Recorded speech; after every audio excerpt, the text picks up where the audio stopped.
말씀을 준비하면서 항상 감독 목사님께서 이런 말씀을 하시죠. 이제까지 거의 40년 가까이 설교를 하시고 말씀을 하시는데도 불구하고 항상 새롭다.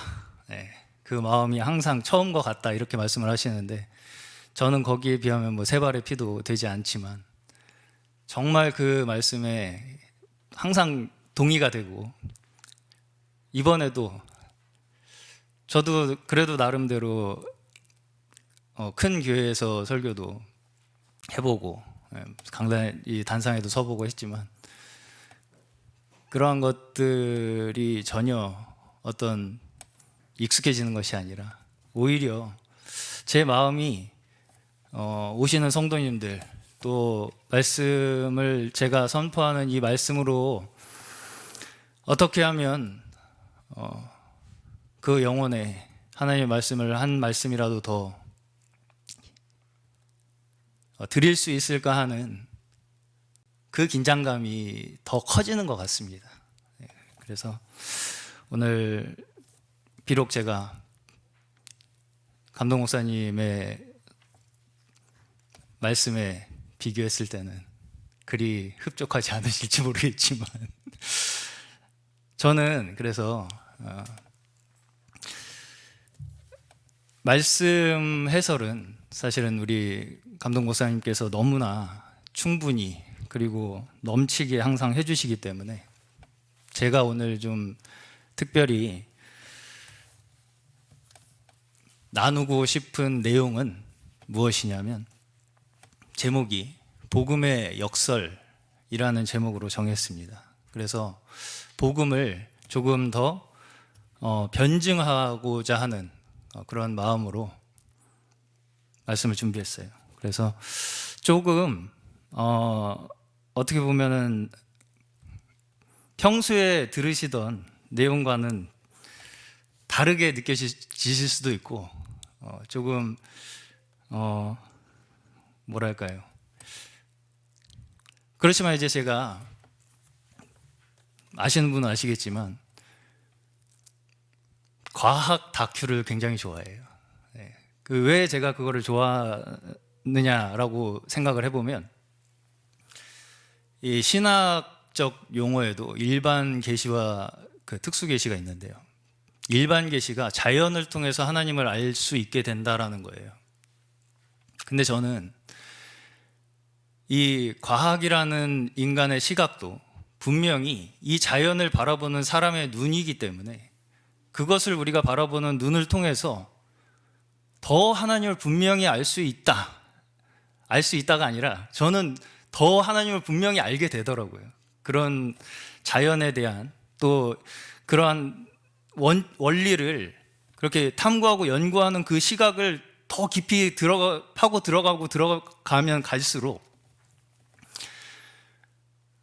어떻게 보면 사람들은 일반적으로 과학을 연구하고 깊이 탐구하고 사람의 이성으로 모든 것을 분석하고 알아낼 수 있게 되면 하나님을 떠나게 될 것이라고 생각하는 이 오해를 많이 하는데, 절대 저는 그렇지 않다. 제가 이제 조금 설명을 드리겠지만 과학이 모든 것을 결코 설명하지 못한다는 것은 과학자들이 하는 얘기입니다. 제가 그래서 먼저 과학 이론을 몇 가지 이제 소개하면서 말씀을 시작하려고 하는데요.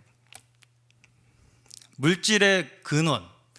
그래서 이제 사람들이 이 세상이 어떻게 이루어졌는지를 궁금해 하는 그 역사가 굉장히 오래되었어요.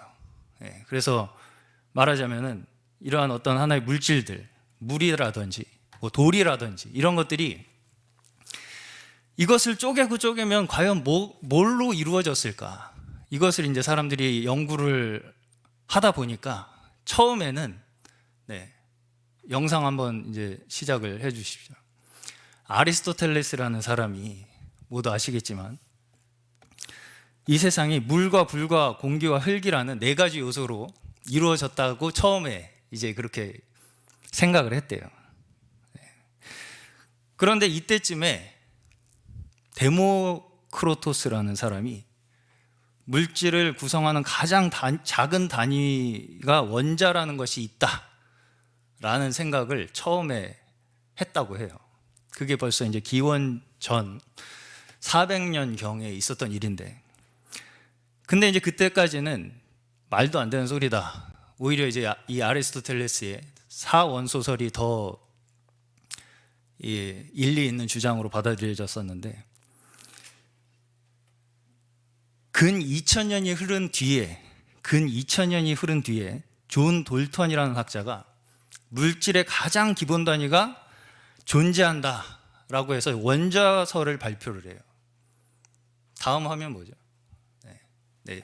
그래서 이제 저렇게 계속 쪼개다 보면 더 이상 쪼갤 수 없는 물질이 단위가 존재한다, 이렇게 이제 어떤 가설을 발표를 하는 거죠.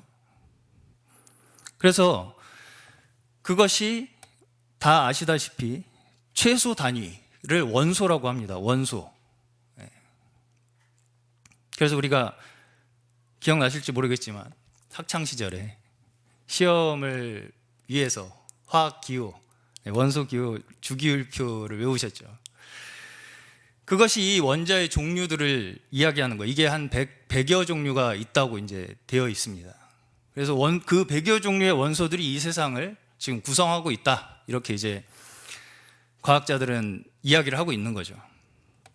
그런데 처음에는 이 원자의 구조가 마치 구슬에 혹은 쿠키에 저런 식으로 전자가 그냥 콕콕콕콕 박혀 있다, 이렇게 생각을 했대요. 그러니까 말하자면 무슨 모래 알갱이 같은 데에 전자라는 것이 콕콕콕 박혀 있는 것처럼 생각을 했었는데, 자, 이제 이것이 과학기술이 발전을 하면서 이제 관측 장비가 발전을 하다 보니까 원자를 들여다볼 수 있게 된 거예요. 그래서 그 다음으로는 원자 핵을 중심으로, 저기 그림에 보시면 가운데에 있는 저것이 원자 핵이고요, 그 주변을 돌고 있는 것이 전자가 핵을 돌고 있다, 이렇게 이제 생각을 하기 시작했습니다. 저 그림 많이 보셨죠? 저도 학창 시절에 원자 모델을 저걸로 배웠었는데, 그런데 여기서 더 기술이 발전하니까 저것도 아닌 거예요. 저기서 어떻게 지금은 어떻게 이야기를 하고 있냐면, 저 전자가, 이게 지금 이야기하는 원자 모델입니다. 전자가 도는 게 아니고요, 마치 별이 반짝거리듯이 주변을 막 반짝반짝반짝 생겼다 없어졌다, 생겼다 없어졌다 하는 것을 반복을 하면서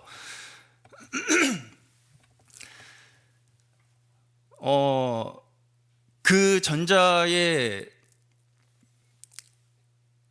존재 자체가, 그러니까 그 움직이는 원리 자체를 지금 우리가 생각하는 물리 법칙으로 설명을 할 수가 없다라는 거예요. 방금 그 사진 보여주시면 이게 실제 지금 관측 장비가 발달을 해서 실제 수소 원자를 찍은 이미지라고 합니다. 그래서 그게 도는 게 아니라 지금은 안개라고, 구름이라고 얘기를 해요. 전자 구름. 그래서 핵을 중심으로 그 주변에 전자가 구름처럼 싸고 있다, 이렇게 이제 지금 현재는 과학자들이 이야기를 하고 있어요. 그런데 이 원자의 크기가 얼마나냐? 400억 분의 1m라는 그 크기인데, 쉽게 말씀드리면 머리카락의 지름에 원자 100만 개가 일직선으로 들어갈 수 있다라고 하고요. 물방울 하나에 들어있는 원자의 개수가 길이 1km에 폭 100m, 깊이 10m인 모래사장의 모래알 개수가 약 1경계라고 합니다. 1경계. 근데 이 모래사장이 100만 개가 있어야 물방울 한 방울에 들어있는 원자의 수와 비슷하게 된다라고 합니다. 그래서 크기라고 말하기도 사실 우리가 어려울 만큼 너무나 작은 크기죠.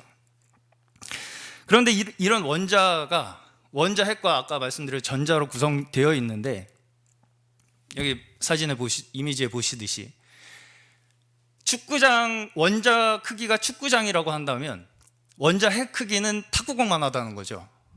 그래서 탁구공만 하고 전자는 그냥 모래알만 하대요. 그리고 그 사이는 다 텅 비어 있다는 거죠. 그래서 99.999%가 비어 있는 공간이다 라는 거예요. 그래서 우리 한 사람 있죠. 한 사람의 비어 있는 공간을 다 빼면 실제로 남는 물질은 모래 한 알만 하대. 안 놀라시네요. 네.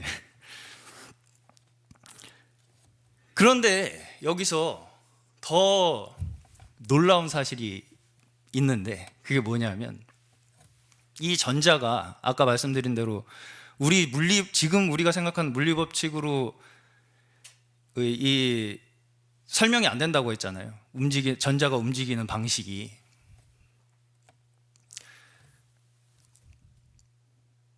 이게 전자가 어떻게, 지금 제가 이렇게 말씀을 드리면 못 믿으실 수도 있어요. 그냥 실험을 하면 마치 파도처럼 움직인대요. 전자가. 파도처럼. 그래서 심지어 전자 하나만 이렇게 실험을 해도 마치 전자가 여러 개가 있는 것처럼 움직인다는 거예요. 그래서 사람들이 궁금하잖아요. 어떻게 하나만 이렇게 하나 가지고 실험을 했는데 여러 개인 것처럼 움직일까 해서 관측을 하니까 하나인 걸로 보인다는 거예요. 그냥 하나인 것처럼. 그러니까 관측을 안 할 때하고 관측을 할 때하고 실험 결과 자체가 달라지더라는 거예요. 무슨 얘기인지 아시겠나요? 이게 지금 제가 이렇게 이야기를 드리면 마치 무슨 어디 사이비 과학 어디서 보고서 말씀드리는 것처럼 들리실 것 같은데, 이게 아인슈타인 때 이게 발견이 된 원리인데, 이걸 양자역학이라고 합니다. 양자역학. 아인슈타인 때 발견된 이 원리인데 아인슈타인도 이걸 믿지 못했어요. 그래가지고 아인슈타인이 이 양자역학을 두고 신은 주사위 놀이를 하지 않는다라는 말을 했다는 거예요. 그러니까 이걸 예측을 할 수가 없으니까 왜 보지 않을 때와 볼 때가 실험 결과가 달라질까에 대해서 지금도 과학자들이 입증을 하지 못했습니다. 왜 그런 이유가 왜 그럴까? 단지 우리가 관찰을 한다는 것 때문에 물질이 다르게 움직인다는 거예요. 사실입니다. 네. 네, 다 되게 제가 무슨 사이비 이론을 자꾸 얘기하는 것처럼 보시는 것 같은데, 양자역학 인터넷 쳐보시면 그대로 다 나옵니다. 제가 말씀드린 대로 그대로 다 나와요. 네. 그래서 이 양자역학의 이론에 의하면 어떻게까지 지금 이야기를 하고 있냐면요, 우리가 지금 물은 물이고 산은 산이고 물은 물이다 이렇게 생각을 하잖아요. 양자역학에선 모든 물질이 다 연결되어 있다 이렇게 얘기를 해요. 뗄 수 없다. 서로가 다 상호 관계 속에 있다는 거예요. 주고받고 있다는 거예요. 심지어 의식, 우리가 가지고 있는 그 의식이 실험의 결과를 바꿔놓는다. 그래서 그 모든 우리가 가지고 있는 그 의식들이 다 연결이 돼 있어서 그것이 뗄래야 뗄 수 없는 관계다라는 이야기를 하고 있고요. 지금 과학자의 입에서 어떤 말이 나오냐? 나타난 것은 보이는 것으로 이루어진 것이 아니라는 말이 말씀에서 나오는 것이 아니라 과학자들의 입에서 나오고 있습니다.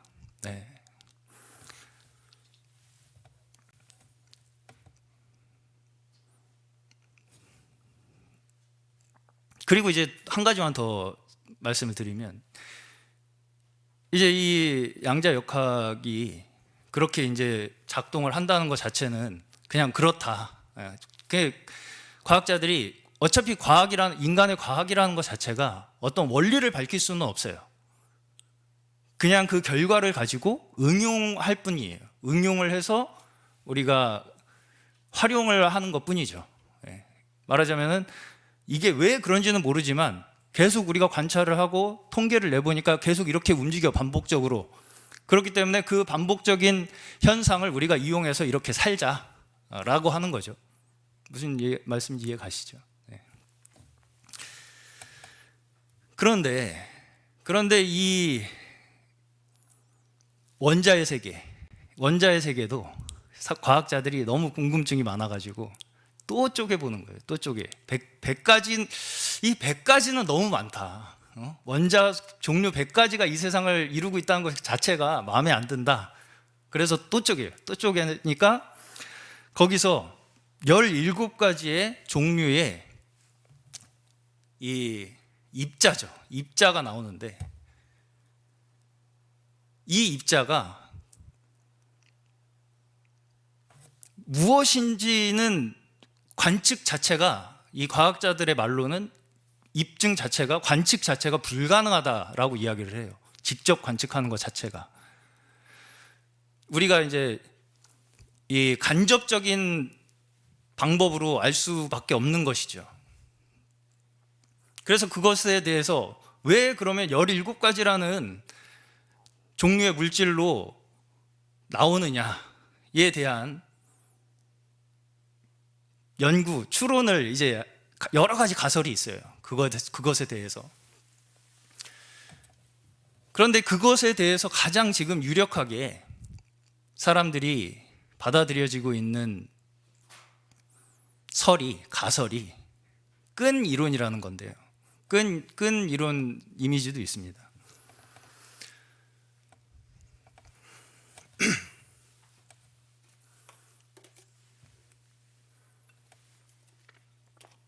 이게 17가지 이 원소고요. 네, 이게 이제 끈 이론의 이미지인데 2차원의 끈이에요. 지금 우리는 3차원이고 시간까지 하면 4차원의 공간에 살고 있다고 합니다. 과학적으로. 그런데 끈은 2차원의 끈이 진동을 하는 끈이 있다는 거죠. 그래서 이 끈의 진동의 종류에 따라 17가지의 입자로 나누어진다는 거예요. 끈이 어떻게 그러니까 끈 자체는 다 동일해요. 한마디로 어떤 종류가 있는 게 아니라 그 끈이 어떻게 진동을 하느냐에 따라서 물질의 종류가 결정된다 라는 것이 지금 가장 주목받고 있는, 유력하게 주목받고 있는 끈 이론이라는 이 이론이에요. 그러니까 말하자면 한마디로 이 물질의 차이, 우리를 이루고 있는 이 물질들 있잖아요. 여기에 있는 모든 이 물질들, 이것들이 원래 이게 유리고 이게 원래 쇠고 이게 아니라 어딘가에 저장되어 있는 정보에 의해서 이게 쇠가 되고 이게 유리가 됐다는 거죠. 내 몸도 어떤 정보에 의해서 내 몸이 된 거지 원래 내 몸을 이루고 있는 원소가 따로 있는 게 아니다라는 거예요. 네. 무슨 말씀인지 이해가 가시나요? 그래서 심지어 지금 과학자들이 어떻게까지 얘기를 하냐면요, 이 정보가 어딘가에 따로 저장되어 있을 거다, 이렇게 얘기를 해요. 네. 우리를 이루고 있는 이 진동 정보죠. 한마디로 그 끈을 진동시키는 진동 정보가 따로 어디에 저장되어 있을 것이다. 네. 그래서 이것에 의해서도 많은 지금 학설들이 나오는데, 왜냐하면 왜 이렇게 생각을 하게 될 수밖에 없냐면 이 우주가 너무 정교하게 지금 움직이고 있다는 거예요. 미세하게. 그래서 우리가 이제 생명이 탄생할 확률을 이제 계산을 하면 10의 500승분의 1이라고 하거든요. 10의 500승분의 1이 그러니까 그 단백질 세포 하나가 생겨날 확률이라고 해요. 근데 우주가 이렇게 말하자면 지금 현재 이 물리학에서는 빅뱅이라는 현상으로 우주가 생겨났다고 이야기를 하는데, 폭발이죠. 한마디로 한 점에서 폭발이 일어났다는 거예요. 그 한 점에서 폭발이 일어나는 그 상황에 이 우주가 생겨날 확률이 10의 500승분의 1이래요. 그만큼 이 우주가 이제 처음에 생겨날 때 지금 현재 물리학에서는 4가지 힘이 작용을 하고 있다고 해요. 양력, 항력, 중력, 전자기력, 이렇게 4가지 힘이 이 우주의 모든 이 에너지를 이루고 있는데, 이 4가지 힘의 균형이 정말 미세하게라도 틀어지면 이 우주가 존재할 가능성이 없다는 거죠. 그러니까 이 과학자들도 이거는 누군가, 그래서 심지어 어떻게까지 지금 이야기를 하냐면, 이거 프로그램이다. 누가 프로그램을 짜서 우리가 지금 프로그램 속에 있는 거다라고 이야기를 할 정도예요. 우리 지금 이거 프로그램 속에 있는 거다. 이거 너무 정교하고, 이 우주가 돌아가는 체계 자체가 너무 프로그램 같이 돌아간다는 거예요.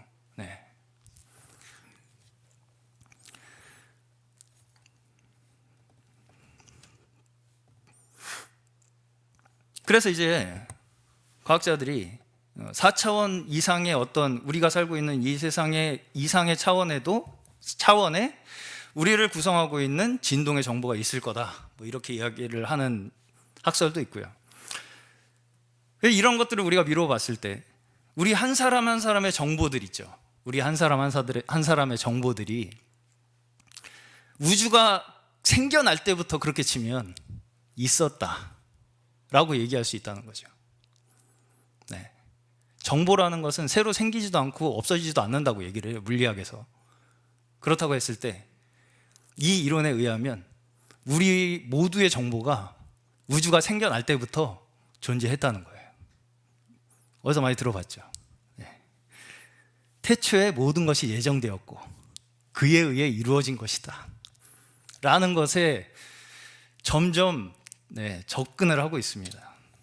사실 과학의 영역에서 아직 그 모든 근본 원리에 대해서는 밝혀진 게 아무것도 없어요. 물리법칙의 필수 요소가 시간, 공간, 물질이에요.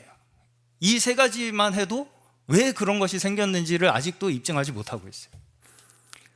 세상에서 일어나는 현상들이 정말 이 과학에서 이야기하고 있는 원리로 설명되는지, 정말 그 원리인지 그게 맞는지를 증명할 수가 없어요. 우리가 증명할 수가 없습니다.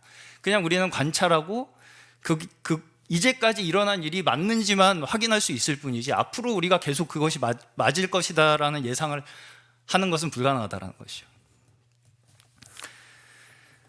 그리고 이제 또 다른 면에서, 아까 이제 양자역학에서 우리가 이 관측하는 것에 서로 다 영향을 주고받는다고 얘기를 했잖아요. 이것이 확장되어서 이 우주 자체가 누군가의 의식이 없이는 아무 의미가 없다, 이렇게 이야기를 하고 있어요. 무슨 말씀인지 이해가 가시나요? 그러니까 우리가 실제로 존재한다고 생각하는 것, 이런 것들이, 자 이제 좀 상상을 해보십시오. 이 나라는 존재가 있잖아요. 지금 내가 생각하고 이 우주를 바라보고 이 우주가 어떻게 생겼는지를 생각하고 있는 나라는 의식이 없이는 아무런 의미가 없습니다. 시간도 의미가 없고요, 공간도 의미가 없고요. 그래서 어떤 과학자가 이렇게 이야기를 합니다. 우주는 그 자신의 존재를 위해서 의식을 가진 생명체를 필요로 한다. 무슨 말씀인지 이해가 가시나요? 의식이라는 것이 이 우주의 필수 요소라는 거예요. 결국은 말씀드렸지만 우리는 텅 비어 있고 에너지로 이루어져 있어요. 실제적으로 우리를 이루는 것이 어떤 딱딱한 물체가 아니라 에너지라는 거죠. 그럼 그 에너지를 이루기 위해서 필요한 것이 결국은 무엇이다? 의식이다라는 거죠.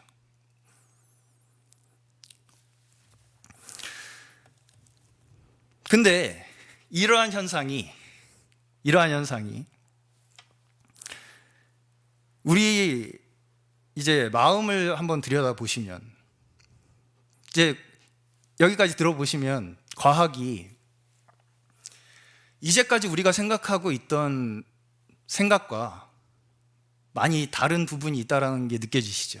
우리가 보는 것과 실제로 작동하고 움직이는 것이 다르구나 라는 것을 느끼시겠죠. 근데 이것이 우리의 마음속에도 작동을 하고 있다는 거예요. 예를 들면 우리가 보편적으로 옳다고 생각하는 것들이 있어요.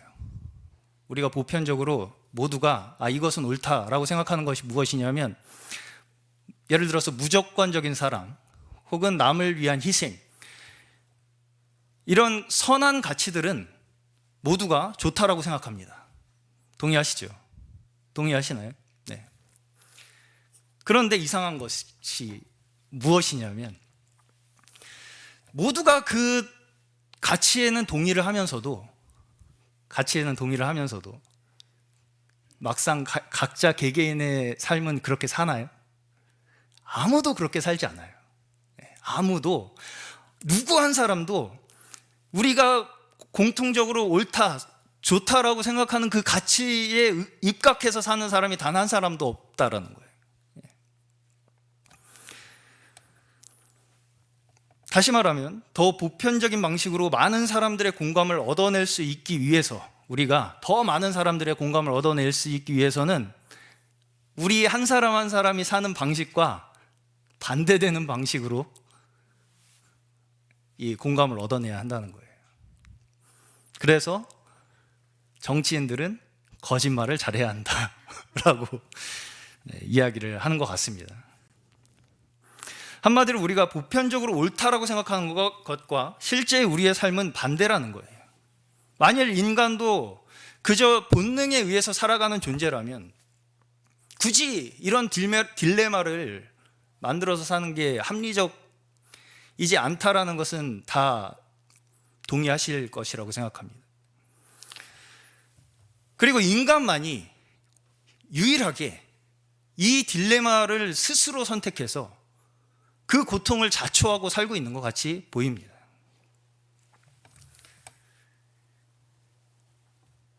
우리가 그저 개인적인 욕구를 채우기 위해서 사는 사람은 많은 사람의 공감대를 얻어낼 수가 없죠. 그래서 우리가 지금 제일 사람들의 공감대를 얻어내려고 하는 사람들이 지금 TV에 많이 나오죠. 근데 이제 그런 사람들이 자꾸 사람들의 지지가 떨어지는 이유가 다 알고 보니까 자기 욕심만 채우는 사람이었네, 이런 이유들이 다 그 사람들의 지지율을 떨어뜨리는 이유가 되고 있습니다. 그렇죠?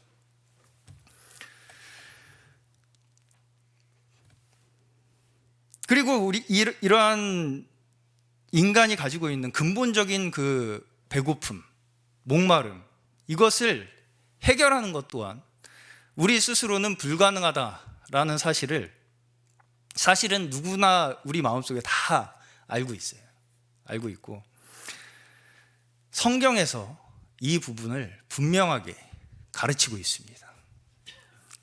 그런데 왜 이렇게 분명한 문제가 해결되지 않고 있을까요? 왜 사람들은 자신들의 내부적인 이러한 불일치를 그냥 문제를 해결하지 않고 놔두고 있을까요? 결론부터 말씀드리면, 그것들의 우리가 옳다라고 생각하는 가치들이 있죠. 그 가치들이 어디에서부터 온 것인지 모르기 때문이고, 그 가치가 우리에게 무슨 의미를 가지고 있는지를 모르기 때문이에요. 그냥 좋으니까 좋은 거라고 생각을 하지, 그게 왜 좋은지, 어디에서 우리의 좋다라고 생각하는 생각들이 나왔는지를 모르기 때문이다라는 거죠. 사람들은 무조건적인 사랑, 타인을 위한 희생, 이런 가치들이 어디에서 나옵니까? 다 성경에서 나오는 이 가치들이에요. 그런데 이 가치들에 대해서는 인정을 하면서도 하나님은 찾지 않고 성경은 부정하려고 합니다.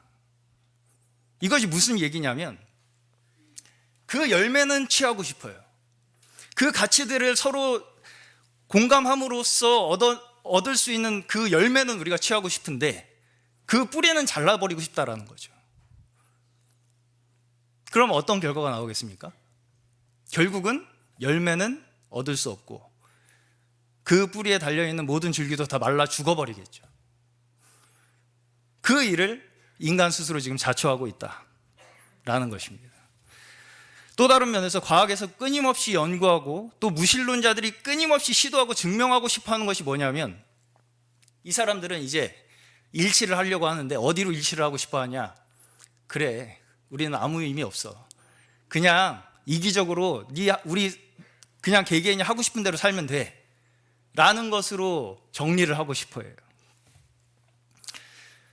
그런데 그냥 우리가 상식적으로 생각을 해보셔도 이런 사상이 이 사회를 지배한다면 그 사회가 온전히 돌아갈 수 있겠습니까? 불가능하겠죠. 결국 이런 시도가 계속 반복될수록 인류는 스스로를 함정에 빠뜨리게 될 것이고, 혼란과 파멸로 몰아넣을 것은 너무나 자명한 일이라는 것은 그렇게 깊이 생각해 보지 않아도 모두가 알 수 있는 일입니다.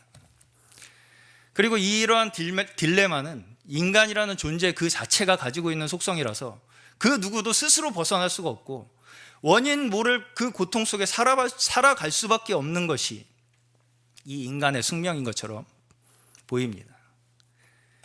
그런데 문제는 무엇이냐? 우리가 이것을 문제라고 인식을 하고 있다는 거예요. 이것이 우리의 문제라고 인식을 하는 것은 무슨 이야기냐면 거기에 답이 있기 때문이라는 거죠. 그리고 그 답이 어디 있을까에 대해서는 사실은 깊이 그렇게 생각해 보지 않아도 답이 이미 나와 있어요. 어디에 있습니까? 우주 만물의 창조자, 존재의 근원이 아니면 이것은 해결할 수 없는 문제다라는 것은 누구나 사실은 알 수 있는 답이에요. 그렇기 때문에 하나님께서 직접 우리에게 이 물질 세계에 오셔야 했던 이유라는 것입니다. 인간의 이 해결되지 못할 고통을 끝낼 수 있는 유일한 방법이 하나님께서 이 땅에 우리 가운데 오시는 그 방법밖에 없었다는 거예요. 그래서 저는 여기에서 우리가 율법의 힌트, 또 우리에게 구원이 필요한 이유를 저는 찾을 수 있다고 생각이 들어서 이렇게 서론을 길게 말씀을 드렸습니다. 오늘 함께 읽은 갈라디아서에서는 예수 그리스도의 복음의 도를 깨닫고도 여전히 율법에서 벗어나지 못하고 그 속에서 헤매는 갈라디아 성도들에게 바울이 보내는 편지입니다. 자, 율법이 무엇일까요?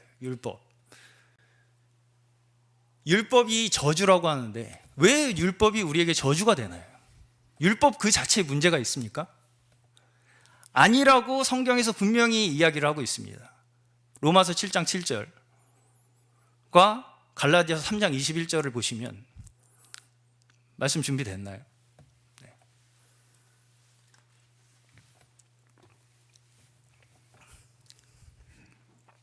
그런즉 우리가 무슨 말하리요? 율법이 죄냐? 그럴 수 없느니라.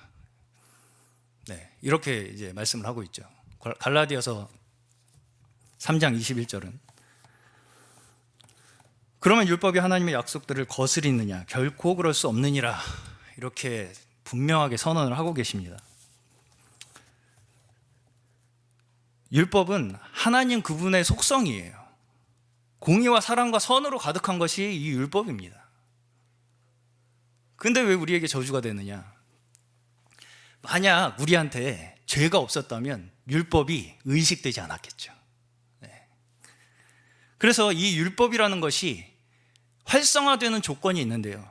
이 율법이 활성화되는 조건이 뭐냐면 우리 인간과 맞닥뜨릴 때 활성화가 되는 거예요. 더 구체적으로 이야기하면 우리의 죄라고 하는 하나님에게서 벗어난 생각을 가진 인간과 만날 때 율법이 효력을 발휘하게 된다는 것입니다. 적절한 비유일지 모르겠지만 제가 이 말씀을 준비하면서 생각난 것이 백혈구가 생각이 나더라고요. 백혈구가 뭐냐면 우리 몸에 바이러스가 침투할 때 바이러스를 공격하죠. 그래서 몸의 건강을 유지시켜주는 기능이에요.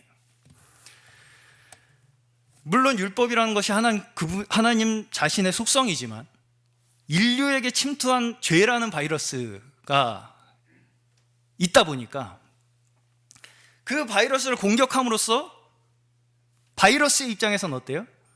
이 율법이 저주와 죽음의 사신이 되는 것입니다. 그렇기 때문에 우리가 이 죄의 아래에 우리의 육체의 한계에 계속해서 머무르고 있다면 이 백혈구 역할을 하는 율법이 계속 우리를 공격할 수밖에 없죠. 무슨 말씀인지 이해 가시죠? 네. 그래서 이것이 결국은 우리를 늘 저주 아래 있게 할 수밖에 없는 역할을 한다는 거예요. 그리고 결국은 우리를 죽음에 이르게 하는 것이 바로 이 우리의 죄와 율법의 상관관계라는 것입니다. 그리고 우리가 종교라고 부르는 대부분의 인간의 활동들이 사실은 이 영역 안에 포함되어 있다는 것이죠. 율법 안에 혹은 종교의 한계 속에서 행하는 자들의 공통점이 무엇이냐면요, 결국은 한 가지로 정리를 하면 나라는 거예요. 나라는 존재가 그 중심에 있다는 것입니다. 그리고 그런 면에서 종교적 특성은 어떤 특정한 종교에 국한되어 있는 것이 아니고 사람 자체가 가지고 있기 때문에 그저 나 자신을 위해 살아가고 어떤 것이 나를 보장해 줄 것이라고 생각하는 그 각자의 신념들, 그 모든 것들이 사실은 다 한 사람 한 사람의 종교들이라는 것이죠. 그리고 이러한 개념은 우상숭배와 맞닿아 있습니다. 그렇다면 우리는 어떻게 이 저주에서 벗어날 수 있을까요? 첫 번째, 우리가 이 저주에서 벗어나기 위해서 있어야 할 일이 무엇이냐면 우리 자신의 모습을 직시하는 거예요. 내가 현재 처해 있는 상황과 내가 지금 하고 있는 생각과 행동의 근원이 어디에서부터 시작되고 있는 것인지를 아는 것이 첫 번째라는 거예요. 사실 복음서에 기록되어 있는 예수님을 만나서 삶의 변화를 맞은 대부분의 사람들이 겪고 있는 것, 또 예수님께서 그들에게 깨닫게 하시는 것이 다 여기에서부터 시작이 됩니다.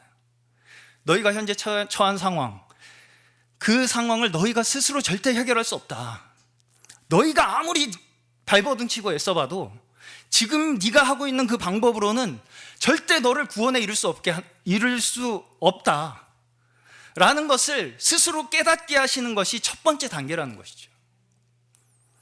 여러분은 왜 우리가 선을 행하여야 한다고 생각하십니까? 선을 행하는 이유 무엇입니까? 다른 사람에게 좋은 사람으로 보이고 싶어서, 혹은 내가 선을 행함으로써 축복을 받기 위해서, 혹은 선을 행하지 않으면 벌 받을까 봐. 이 모든 동기의 근원이 어디에 있습니까? 결국은 나 자신을 위한 거예요. 나를 위해서 선을 행하는 거예요. 나 자신을 스스로 구원을 해보고자 하는 자구책들이에요, 다. 자, 우리가 선을 행해야 되는 이유 다 딱 한 가지밖에 없습니다. 무엇입니까? 그것이 선이기 때문입니다. 선이기 때문에 행해야 되는 거예요. 로마서 8장 28절에 무엇이라고 말씀을 하십니까? 하나님을 사랑하는 자는 모든 것이 합력하여 선을 이룬다. 하나님을 향한 사랑, 그것이 곧 선을 사랑하는 것이고 선을 행하고자 하는 동기여야 한다는 것이죠.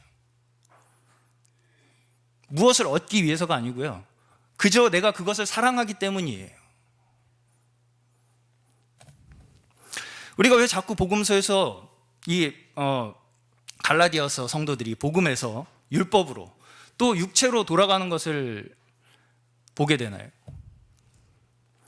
결국은 이 우리의 모든 행동과 생각과 근원에서 나라는 존재가 사라지지 않고 있기 때문이라는 것입니다. 우리는 아직도 무엇을 내가 스스로 지키면 하나님께서 나에게 그대로 상응한 어떤 대가를 주실 것이라는 기대로 무엇인가를 아직도 행하고 있다는 거예요. 또 심지어 우리가 회개를 하는 것조차, 우리의 회개의 눈물조차 제가 지금 어떤 죄를 지었으니까 이렇게 제가 후회를 하고 있습니다. 이렇게 크게 뉘우치고 회개를 하니까 이 정도면 용서해 주실 만하지 않습니까? 라는 때가 많다는 거죠. 이게 무엇입니까? 하나님을 설득하는 거예요. 내가 이렇게 열심히 회개를 하고 있으니까 용서해 주십시오. 그것이 회개입니까? 이것 또한 내 문제를 내 스스로 어떻게든 해결해 보겠다는 동기에서 나오는 것들이라는 거예요. 마음에 근원적인 변화가 없이 그저 그 상황에 나 자신을 지키고 정당화하려고 억지로 그저 그 외부 환경에 계속 끼워 맞추는 것에 급급하다 보니까 우리가 잠시만 정신줄을 놔도 곧바로 원위치로 돌아간다는 거예요. 그리고 사실은 엄밀히 얘기하면 그렇게 하고 있다는 것 자체가 복음이 무엇인지 아직 정확하게 잘 모르고 있다는 얘기입니다. 우리의 회개는 사실 내가 개인적으로 어떤 잘못을 했기 때문만이 아니라 그 죄에 대한 죄책감을 덜기 위한 것이 아니라 내가 그 문제를 하려고 하고 있다는 그 문제 그 자체가 문제라는 것을 인정하는 것입니다. 표면적인 그 잘잘못의 문제를 넘어서서 더 깊은 차원에서의 죄를 인정하는 것입니다. 이것이 바로 오늘 제가 정한 제목인 복음의 역설이에요. 진정 자신이 의롭게 되고자 한다면 자신의 의의를 내려놓아야 한다는 것입니다. 자신이 구원받아 진정 살고자 한다면 내 죄에 대한 육신적 본성이 죽어야 한다는 것입니다. 복음은 무엇을 말합니까? 감독 목사님께서 저번 주 주일과 수요일 계속해서 강조하신 것이 무엇이냐면 하나님께서는 구약에서부터 처음부터 끝까지 한 번도 이 복음을 내려놓으신 적이 없다는 거예요. 한 번도 우리를 떠나신 적도 없고 그 구원의 손길을 거두신 적도 없으시다는 것입니다. 하나님께서는 죄 가운데 죽어가는 이 인류를 위해서 인류가 타락하는 그 시점부터 구원의 사역을 시작하신 것이에요. 우리 스스로가 하나님의 단절을 선택하고 멸망의 길로 들어섰음에도 불구하고 그것이 사망으로 인도하고 있는 길인 것조차 우리 스스로 알지 못함에도 불구하고 하나님께서는 우리를 구원하시고 진정한 자유를 허락하여 주시기 위해서 끊임없이 지금도 그 사역을 멈추지 않고 계십니다.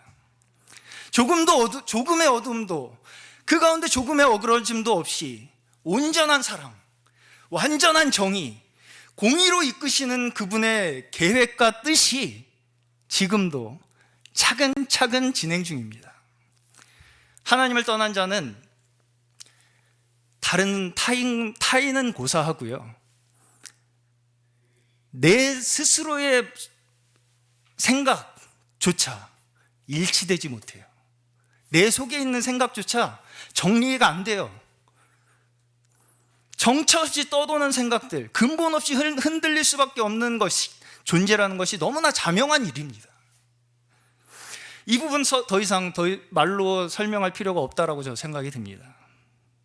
그러나 우리가 하나님 앞으로 돌이킬 때 우리가 가지고 있던 이 모든 혼돈들이 정리될 것이며 하나님께 일치되게 되는 것이고요, 이것이 결국 우리가 살 수 있는 길이다라는 것이 구원의 원리입니다.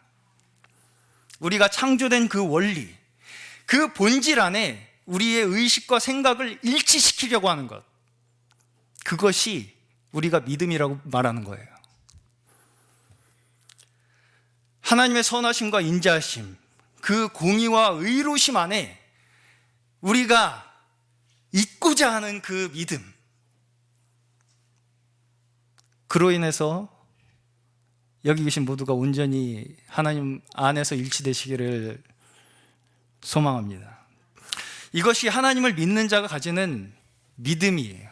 그리고 우리의 합당한 마음입니다. 말씀을 정리하겠습니다.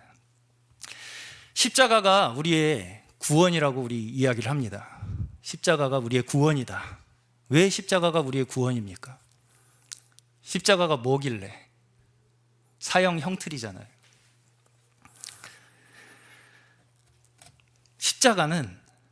십자가가 의미하는 바는 뭐냐면요, 우리에게 어떻게 살아야 한다라고 이야기하지 않기 때문에 복음입니다.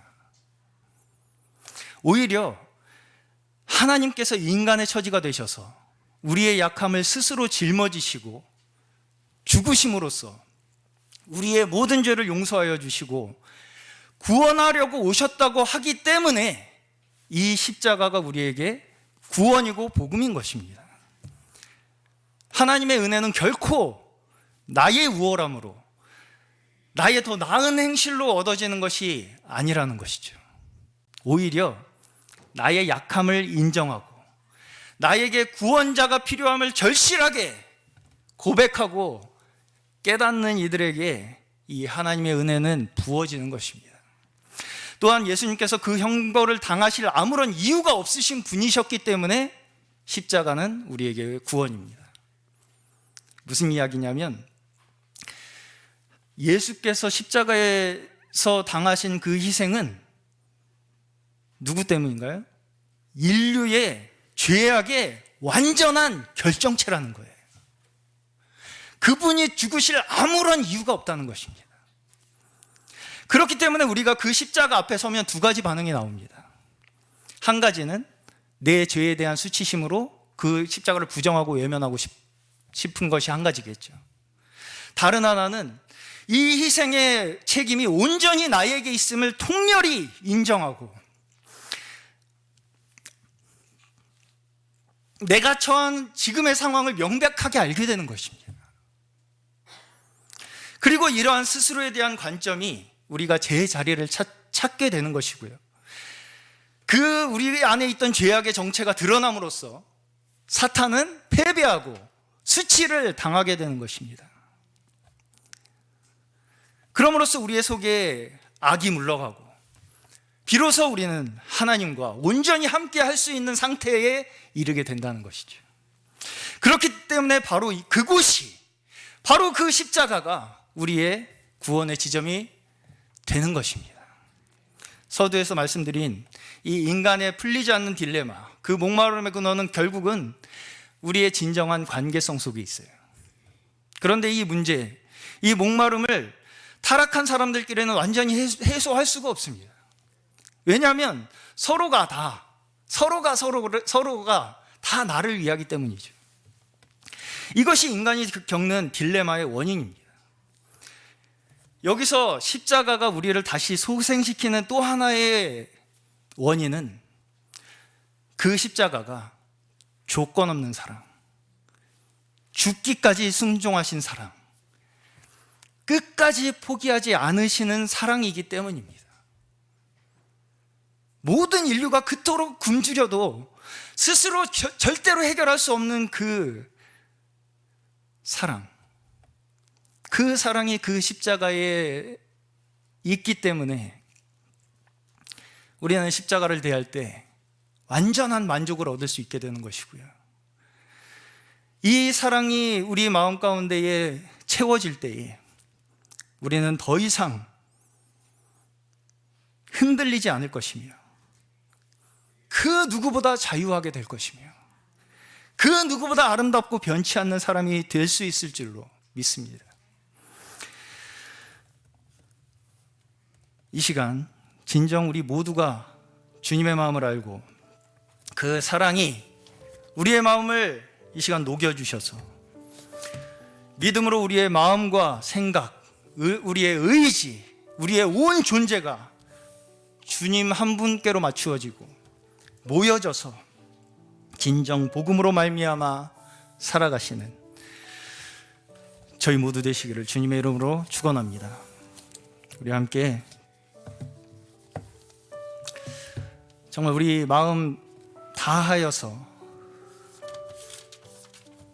우리를 위하여 그 사랑을 보여주시려고 십자가에서 돌아가신 그 예수 앞에 우리 다시 한번 서서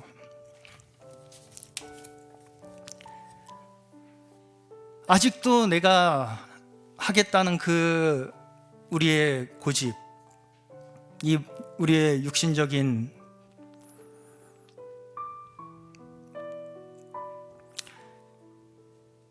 죄의 속성들을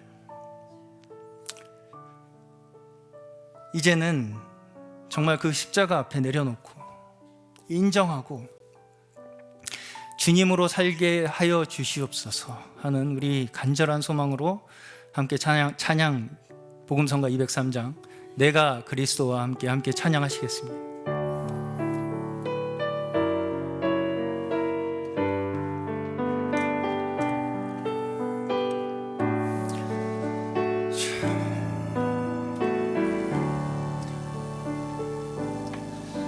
내가 그리스도와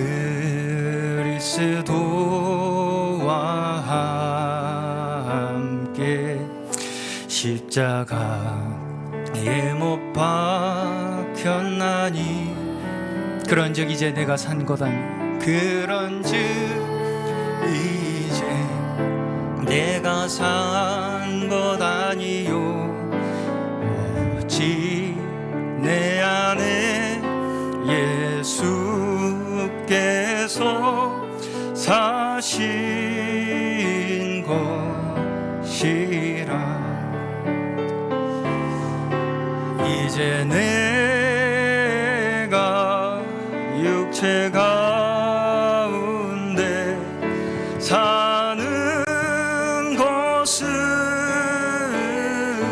나를 사랑하사 자기 몸 버리신 나를 사랑하사 자기 몸 버리신 예수 위에 산 것이라. 다시 한번 내가 그리스도와 함께 십자가에 내가 그리스도와 함께 십자가에 못 박혔나니 그런즉 이제 내가 산 것 아니요 그런즉 이제 내가 산 것 아니요 오직 내 안에